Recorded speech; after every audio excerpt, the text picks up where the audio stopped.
All right, hey y'all. I just want to intro what Mark's about to cover. We were asked to go over these design images and just give our feedback because we weren't able to attend the meeting the other day. So we're going to go over the open design and what we see as potential concerns, and then the two-bedroom design and potential concerns, and then I'm going to finish up with filming Mark actually walking you through the way that we have things set up now as far as electrical and plumbing. All right, so starting out, we're going to cover this image here, which is an open design image. So what are the potential issues that you see here? So first I want to say I love what our designers do. I love that we have some different color couches, different color rugs that we, when we put a table in or an end table, that sometimes it's this, sometimes it's that. It's a different feel. The problems that I see though are when we change major pieces of furniture or appliances and where they're going to sit. And at a foundational level, it's in a regular house, your outlets are flush on the wall. So you can cover one and there's another one that you can use. When we're in a tiny house like this, meaning cover it with a piece of furniture. Yeah, it doesn't matter if the chair covers it because you got another one just right over there and it's easy to get to.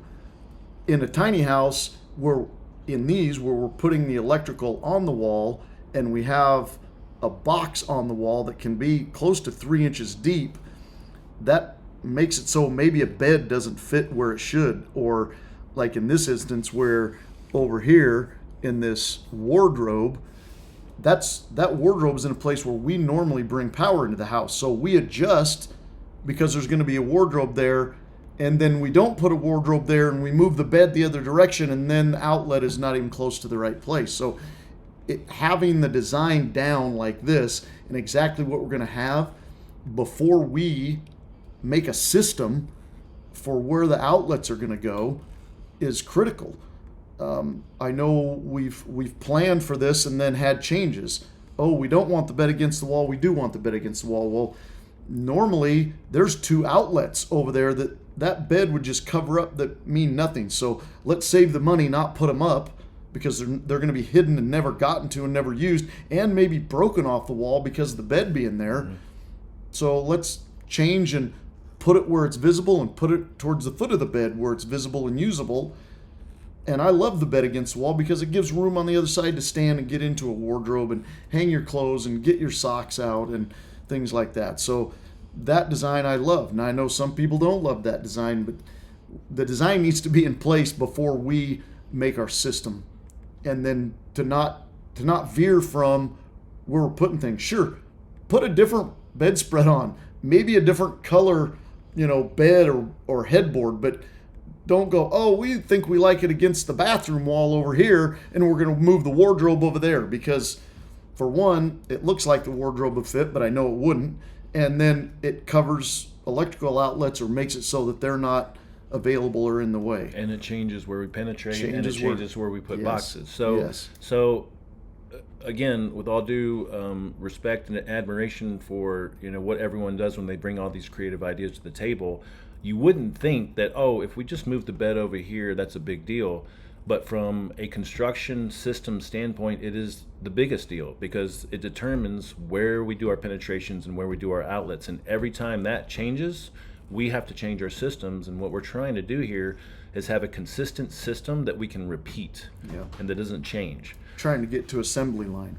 Yeah. So, and then what was your impression of what that design was going to be? Was it like that, or was the bed in the middle or something? Well, so when we were doing E-Row, this was what we were told. We designed for it, and now it's not that.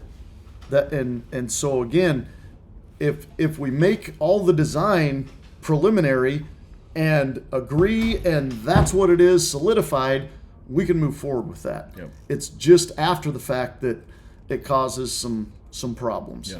And I'm just going to, well, you make your comment. Well, and I we'll was go to the just other going to side. say a phrase that we've been saying a lot lately is that everything affects everything. So if there's a change that is that there's an idea for, instead of just making the change, it would be wise, I think, to involve the people and the systems that it potentially affects. And maybe it doesn't. But say we want to change the location of a dresser or wardrobe, then simply informing Marq or calling Marq and just saying, hey, we're thinking about moving this here. How does that affect what you guys are doing, or does it affect it at all? And then right then and there, you'd be able to have a conversation and alleviate a lot of headache later, covering up outlets, trying to find a fix for running something around something else, or cutting a hole into a cabinet, to facilitate power for an appliance or something like that. Does that sound right? Yes. Okay. Definitely. Going to the other side on this, having the extra kitchen, I don't know if that's just You mean concept, the dining area? extra dining room, because my understanding was they will be able to use that peninsula bar top to eat at, and maybe back in that corner there's going to be a bed or possibly an office type space. Whatever that is, though, if we know that it could be A, B, or C, or just A or B, again, then we can plan for where the power is going to go, because of what it's going to be used for. If there's never going to be a bed there, then there are different places we can put power. If there is going to be a bed there, then we need to plan to be around the bed and not where the bed's covering the power outlets. And again, it determines what's going to happen, where it's going to go. Now, there's also some crossover when we get into the 2-bedroom design. If we can have a consistency between the two in as much as we can, it helps us, again, with the system. We have a system that we do, and it varies, on only this point and that point, rather than we don't have a system, we just figure it out as we go. It turns us into problem solvers every day, every hour, and it's not an efficient way to put up tiny homes. Yeah. If we know the answers before they come up, because this is the way we do it, then it goes smoother and faster. Yep. The more consistent, even between different house versions, the more consistent we can make it, the easier it is for ordering parts. Big time on parts. For our guys that get trained on it, they don't have 5 different versions of things they have to remember or refer to. The consistency helps a lot. And I just want to say, in this open design, if the goal is to have an open design that is flexible, that we can decide whether house by house whether we want to have a bed back here and or a office area or something like that, right? Or dining, yeah. What Marq was saying is, let's decide on that, because we can plan outlets Yes. and penetrations and anything else that we need based on a couple of different iterations of that design. But as soon as we get into changing it so much that now we have to think about changing outlet placements and other things, that complicates things a lot. So to finish up on this one, knowing, again, that wardrobe on the kitchen side and the pantry, knowing if for sure those are going to be there, helps us also, because that refrigerator, we need it short so that we can use the same refrigerator whether we're in an open design like this or the 2-bedroom. In the 2-bedroom, we have to put a mini split head unit above that refrigerator.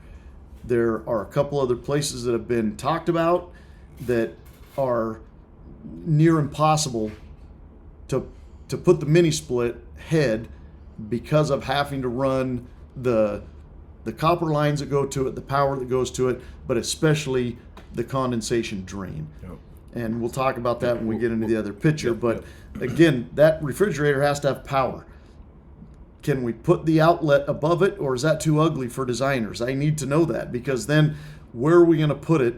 We're trying to have that refrigerator touch the countertop, so no space in there, but that would be lovely to put one down low.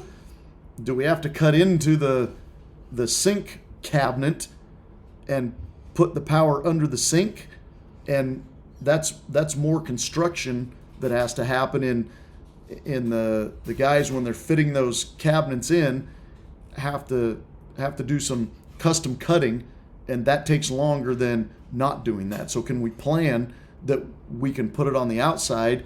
Is that pantry just to the other side of the fridge, is it always going to be there, or could we put an outlet there and move that pantry over enough that we have the outlet between the pantry and the fridge? These are questions that need to be answered so that we know where that's going to go. And again, we can try to make it as efficient as possible and not have extra work for ourselves. Mm-hmm. We don't mind doing the work, but if we don't have to and we can have a better plan, let's do the better plan and not do the extra work. Yep. And on the fridge point, in this specific situation, a taller fridge totally fits and is totally fine. But if we're trying to be consistent and have a system and a process, it makes way more sense to have the 60-inch fridge or whatever the height of it is, because it gives us the flexibility to use a very similar setup and similar design, because we're doing front kitchens and all these, a similar placement of the fridge, whether it's a 2-bedroom or whether it's here, whether we put the mini split above the fridge or whether we don't. The consistency is what's really useful on our end. And on buying, we can buy 100 fridges, and we're going to use them in any of the places. And so that one fridge working in every place, let's go to that. It's same thing. The microwave, we can use it in every one. The washer and dryer, we can use in every one because it always goes in the same place or in the same type of configuration. Yep. Yeah. Okay, so let's look at the other image real quick and just see if there's any feedback we can get. So again, in here with the 2-bedroom design, these have some power running the wall. So we're limited as to where that power comes out of the wall. It comes out where it comes out, and then we have to extend it around the room to the places it needs to be. Where does it come out? This one comes out up here, and in the front bedroom it comes out right up here. So in this one, from China, it comes from the factory China, that way. We have power coming out here and power coming out here. And on the other side, just so you know, we have it coming out right over here on this side of the bathroom. So we're limited in what we can do in those bedrooms and in that area because that's where it has to come out. Now we can extend it. Again, is that bed always going to be there, and is it going to be centered or pushed against a wall?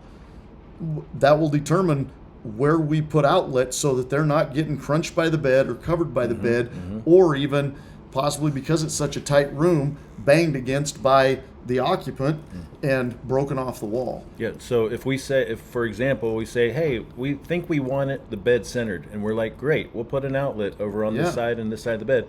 And then all of a sudden, we say, hey, no, we like it better if we push the bed up against it. Well, now we've got an outlet here. That's buried and not doing anything. Yeah. And there's no need and for potentially pushing the bed a little bit off the wall, which space in this tiny home is a premium. So, and the same with the front. The front bedroom, are we going to leave the bed that way with the headboard on the dividing wall, or are we possibly going to put the headboard on this center wall over here? Because again, and have it long ways like this, right? Yeah. Really, I can run power around that room. We can do that, but the only outlets that are even going to show is if we run all the way around this from here, all the way around and over to this point to get an outlet next to the bed. Whereas if we put that bed the other direction, we could run one at the base and over here, and you have two, and then one behind because of where it comes out of the wall. So again, design matters. Right, and another example of great idea, but if we involve the people that are involved in all the systems that this could affect and just have a conversation like, hey, if we think about putting the bed here, how does that affect what you're doing? And even better might be, where do you think the ideal placement for the bed is based on what you guys have to do with electric and whatever else? So let's talk about, while we're in the bedrooms, the mini split units there. They're centered. Well, this is the three-head. This is a three-head mini split. So in these 2 bedrooms, the plan is to put in 3 different head units on 1 compressor unit, which that's a standard thing to do. These are centered on the wall. Is that so it looks good? Because what happens with this is, again, we have to run 2 copper tubes, a power line, and very specifically a condensation drain tube to the outside so it can drain. So that means in that area right there, those would be exposed on the wall, which then means they need to be covered. So we're buying another kit to cover those. And I believe if it's not out of the realm of design, etiquette, whatever, if those could be moved right down to the outside wall, there is no kit that needs to be bought, and we can make sure that that drain tube stays with its angle of drain so that the water will drain out of it and not back up. We have had one that was even on a wall, directly drained out, and a slight little mishap and all that water comes back inside and just dumps all over the floor out of the the mini split head unit. So obviously that's on us, but even in a perfect situation, it's real easy to have that water back up that needs to drain out. The closer we are to an outside wall without extra kits to cover things, the better it would be. So still on that wall, but pushed to the outside wall. And understanding that there's a design component, maybe it looks aesthetically better if it's in-centered, but again, a conversation with Mark and or the guys on the ground just saying, hey, this is what we're thinking. How does that affect the functionality, and how does that affect what you guys have to do, and what would you recommend is the best placement for it, and then have an agreement. Maybe there's a compromise. Again, if design and placement is driving the whole thing, we'll do the work. It is just more labor, raising the price of things because of these other kits we have to buy to cover the stuff, and then the possibility of that condensation back draining and coming out of the head unit. And while we're talking about this, on this particular design, we have the other head unit over here on the bathroom wall, and that's impossible. Okay, it could be done. It will look crazy, awful, ugly, because we have to drain and bring our copper tubing that comes in and the electrical across this wall. Then it's got to come over and around, clear out here, because you can see this is a big steel column outside. And this in here is structural part of the wall that you can't just drill through. And this is a 2.5 inch hole that we have to drill in the wall, and it doesn't just run straight over there.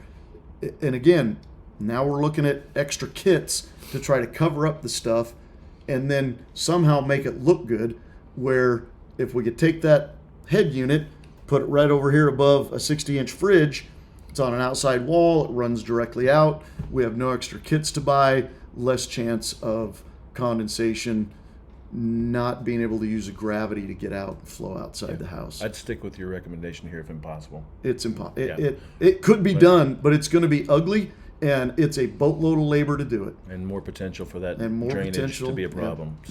So again, if we have a consistent fridge placement, or somewhat consistent fridge height, then it gives us the ability to put that mini split here, which we would think is probably the best placement for it in this excellent placement in this for the two-bed design. Plus, functional wise, it's up against the wall. There's no steel column or column behind it, so there's no problem with penetrations there or anything. So anything else? No, I mean, I love the fact that we're getting consistent in our kitchens. I love this kitchen design. Again, we change one little thing. I know.